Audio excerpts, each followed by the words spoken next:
The boardroom felt suffocating as I sat there, watching James pace in front of the projection screen. His expensive suit and perfectly coiffed hair screamed success, while his smirk spoke volumes about how he viewed me, the grieving widow who needed to be managed. "The numbers don't lie," he said, clicking to the next slide. "Since David's passing 6 months ago, our stock has dropped 15%. The market is losing confidence in Quantum Tech's leadership. My name is Rachel Chen, and 6 months ago, I lost my husband to a car accident. Today, I was about to lose his company too, or so my brother-in-law thought. Our shareholders are nervous," James continued, his voice dripping with fake concern. "They're worried about having well, let's be honest here, a housewife controlling 51% of a major tech company." The other board members shifted uncomfortably. They'd known me for years as David's wife, the woman who hosted company parties and attended charity events on his arm. The woman who, as far as they knew, had no technical background, no business experience, no qualifications beyond being married to their brilliant CEO. If only they knew. "Rachel," James turned to me, his expression a masterpiece of condescending concern. "You know David would want what's best for the company. My proposal is more than generous. We'll buy your shares at a premium. You can keep the house, the cars, maintain your lifestyle. But let those of us who understand this industry take control." I looked down at the proposal in front of me, fighting to keep my expression neutral. The generous offer would indeed keep me wealthy, but it would give James complete control of Quantum Tech, the company David and I had built from nothing. "And if I refuse?" I asked quietly. James's smile tightened. "Then I'll be forced to call for a vote of no confidence. The board already supports me. They know you're not qualified to make decisions about quantum computing and AI development." "I see." I closed the folder containing his proposal. "And what about Project Phoenix?" The room went silent. Project Phoenix was Quantum Tech's most closely guarded secret, a revolutionary quantum encryption system that could change the face of cybersecurity. As far as the world knew, it was David's final project, still in development. James' confidence faltered for a moment. "Project Phoenix is proceeding according to schedule." "Really?" I raised an eyebrow. "So you understand the modifications I made to the quantum entanglement algorithm last week? The ones that increased efficiency by 40%? His face went blank. Around the table, board members started whispering to each other. "What modifications?" James demanded. "David's original design was flawed," I cut in. "It couldn't scale beyond local networks. The new architecture I implemented allows for global deployment while maintaining quantum coherence." The whispers grew louder. James's face reddened. "You expect us to believe you understand quantum computing? You've never even worked in tech." I smiled, thinking about the past 5 years, about the late nights working alongside David, developing algorithms, solving problems that had stumped the industry's best minds, about our decision to keep my involvement secret, knowing how the tech world would react to a female Asian developer, especially one married to the CEO. "Actually," I said, standing up and walking to the computer connected to the projector, "I've been working in tech for longer than you have, James. I just did it under a different name." I typed quickly, logging into a secure server. The screen filled with code, the core architecture of Project Phoenix. "Do you recognize this coding style?" I asked the board members. "It's remarkably similar to the work of R.C. Wang, isn't it?" The effect was immediate. Everyone in tech knew R.C. Wang, the mysterious developer whose innovations had driven Quantum Tech's success for the past 5 years. The genius who never appeared in public, never gave interviews, communicating only through code commits and technical documentation. "That's impossible," James sputtered. "R.C. Wang is." "Me," I said simply. "Rachel Chen Wang." "David and I decided early on that my work would be judged more fairly if people didn't know I was his wife. So we created a persona, the reclusive genius who just happened to collaborate brilliantly with Quantum Tech's CEO." I pulled up more files. Years of development logs, emails between David and me discussing technical details, video recordings of us working late in our home office. "David wasn't just my husband," I continued, my voice soft but firm. "He was my partner in every sense. We built this company together. The only difference is he did it publicly while I worked in the shadows." The board members were staring at their tablets, where I just sent copies of all the documentation. James looked like he'd been hit by a truck. "This is a trick," he said weakly. "Some sort of deception. Would you like me to explain exactly how the quantum entanglement modifications work?" I offered. "Or maybe you prefer to discuss the neural network architecture I designed for our AI division." The one you've been taking credit for managing these past 6 months. The next hour in the boardroom was unlike anything anyone present had ever experienced. I walked them through Project Phoenix of architecture, explaining complex quantum computing concepts with the ease of someone who had spent years immersed in the field. With each explanation, each technical detail I elaborated on, James's face grew paler. But the patents, he finally interrupted, grasping at straws.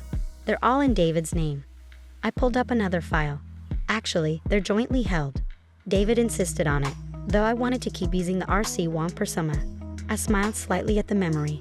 He said someday the world would need to know the truth. Marcus Chen, our head of development and no relation despite the shared surname, leaned forward. The Quantum Bridge Protocol, that was you. The one that solved our coherence issues. I nodded. David was brilliant with hardware, but software was always my strength. We complemented each other perfectly. That's why he never fully explained how certain systems worked, Marcus said, realization dawning on his face. He always deflected to R.C. Wong's documentation. Because I wrote it, I confirmed. David and I had an agreement. He handled the public face of the company, the meetings, the presentations. I focused on development, on solving the technical problems that kept us ahead of the competition. James had remained unusually quiet, his eyes darting between me and his tablet. I could almost see the wheels turning in his head, trying to find a way to discredit me. Even if this is true, he finally said, running a tech company requires more than just technical knowledge. It needs business acumen, leadership skills. You mean like the skills I used to negotiate our Series C funding? I interrupted. The deal I closed with Vector Capital while using the R.C. Wong persona. More murmurs around the table. The Vector Capital deal had been legendary. A $300 million investment on incredibly favorable terms, negotiated entirely through encrypted communications with the mysterious R.C. Wong. That's right, I continued. I handled most of our major deals. The investors actually preferred dealing with R.C. Wong. They said they'd never met someone who understood both the technical and business sides so completely. I clicked to a new slide showing our company's growth over the past 5 years. Every major innovation, every significant breakthrough. They all came after R.C. Wong joined the company, after I started working with David. This is absurd, James snapped, finally losing his composure. You expect us to believe that all this time, while you were playing the perfect corporate wife, hosting dinner parties and charity events, you were secretly some kind of tech genius. No, I said calmly. I expect you to look at the evidence in front of you and make a rational decision about what's best for this company. I turned to address the entire board. I understand your concerns about leadership, but ask yourselves this: who really knows quantum text technology? Who understands where we're going and how to get there? The person who created our core technologies or the person who's been trying to take credit for them? The board members exchanged glances. Patricia Morrison, our longest-serving member, cleared her throat. Mrs. Chen, Rachel, why reveal this now? Why not continue as R.C. Wong? I thought about David, about our late-night conversations about the future, because David was right. The world needs to know that innovation doesn't look like what they expect. That breakthrough ideas can come from anyone, regardless of their gender, their background, or whether they fit the tech industry's preconceptions. I pulled up one final document, the last email David had sent me just hours before the accident. My brilliant Rachel, if anything ever happens to me, don't let them push you into the shadows. Show them who you really are. Show them what we built together. All my love, David. I've spent 5 years hiding who I am, I said quietly. I won't do it anymore. This company needs leadership that understands both its technology and its potential. I am that leader, whether you choose to accept it or not. James stood up abruptly. This is all very theatrical, but it doesn't change the fact that I have the board's support. I moved to call for an immediate vote on my proposal to purchase Rachel's shares. I smiled. Actually, James, I don't think you do have the board's support. Not anymore. Marcus Chen was already shaking his head. Not after this. Rachel, or R.C. Wong, has been the driving force behind every major advancement we've made. We'd be fools to let her go. Other board members nodded in agreement. James looked around the room, watching his carefully constructed plan crumble. This isn't over, he said, gathering his papers. I'll have my lawyers review everything. If there's even a hint of impropriety, of backdated documents or falsified records, you'll find everything in order. I cut in. David and I were very careful with our documentation, but by all means, have your lawyers look. While they do, I'll be focusing on completing Project Phoenix's global rollout, unless you'd like to explain to our shareholders why you're trying to force out the person who actually developed it." He stormed out of the boardroom, leaving a heavy silence behind. Patricia Morrison was the first to speak. "I think we've all underestimated you, Rachel. Some of us for years.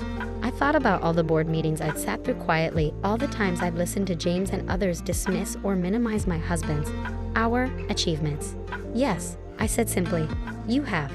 The question is, what are you going to do about it now?" The weeks following my revelation were a whirlwind of change. News of R.C. Wong's true identity hit the tech world like a tsunami. The media couldn't get enough of the story. The grieving widow who turned out to be a secret tech genius. The woman who had revolutionized quantum computing while letting others take the credit. Mrs. Chen, a reporter from Tech Weekly, asked during my first public interview, "Why maintain the deception for so long? Weren't you angry about not getting credit for your work?" I sat in my office, David's old office, looking at his picture on the desk. "It was never about credit," I said. David and I knew how the tech world would react to a female Asian developer, especially one married to the CEO. We wanted our work to be judged on its merits, not clouded by prejudice or assumptions. The reporter nodded. "And your brother-in-law? Sources say he's challenging the authenticity of your work." I smiled, thinking of James' increasingly desperate attempts to discredit me. His lawyers had spent weeks combing through every line of code, every patent filing, every piece of documentation. "James is welcome to his doubts," I replied. "The code speaks for itself."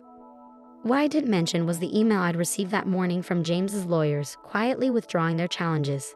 They'd found nothing, because there was nothing to find. Every innovation, every breakthrough had been meticulously documented, jointly credited to David and me from the start. The real surprise came a week later, when I arrived at the office to find Marcus Chen waiting with an unusual request. "The development team wants you to do a code review," he said, looking slightly embarrassed. "In person. They've been working with R.C. Wong's documentation for years, but now they want to learn directly from you." I spent the afternoon in the development lab, surrounded by engineers who had once seen me only as the CEO's wife. Their respect wasn't grudging or forced. It was earned, line of code by line of code, as I walked them through the systems I'd designed. "It all makes sense now," one young developer said. "The elegant solutions, the innovative approaches, they had your signature all along. We just didn't know to look for it." That evening, as I was preparing to leave, Patricia Morrison appeared in my doorway.